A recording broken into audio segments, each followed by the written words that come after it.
Jama'a barkanmu da warhaka, barkanmu da sake kasancewa da ku a cikin shirin namu na koyon turanci. A yau za mu kawo muku wasu kalmomin aiki wato verbs da kuma wasu kalmomi da za a yi amfani da su maimakon su. Yaren turanci harshe ne mai faɗi sosai, inda za ka samu kowace kalma tana da wata da za a yi amfani a madadinta. Kafin mu kawo muku waɗannan kalmomi, a danna subscribe sannan a danna alaman ƙararrawan sanarwa. Kalmar farko ita ce kalmar allow. A tare da wannan kalma za a iya amfani da permit, enable, authorize. Na biyu, answer. Maimakon wannan kalmar za ka yi amfani da reply, respond, acknowledge. Maimakon kalmar appear za ka yi amfani da emerge, materialize, manifest. Maimakon kalmar arrive za a yi amfani da reach, land, appear, show up. Maimakon kalmar ask za a yi amfani da request, beg, plead, solicit. Maimakon become za a yi amfani da transform, turn, develop ko evolve. Maimakon kalmar buy za a yi amfani da purchase, acquire, obtain.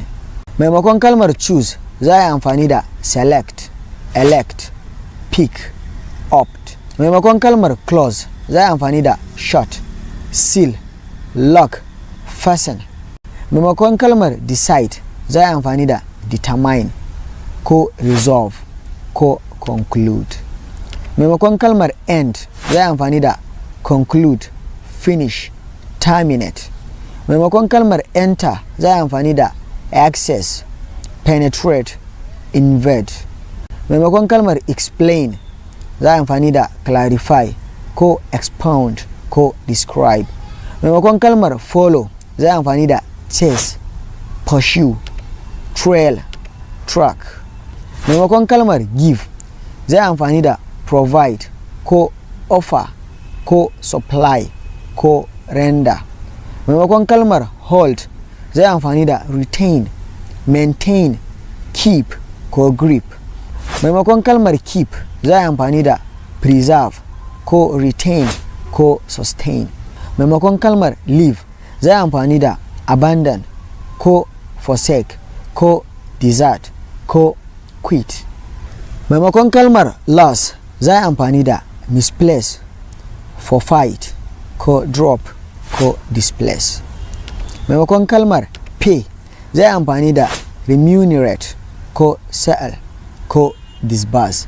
To jama'a, waɗannan kalmomi ne na aiki waɗanda kowace za ka iya amfani da 'yar uwarta a madadinta.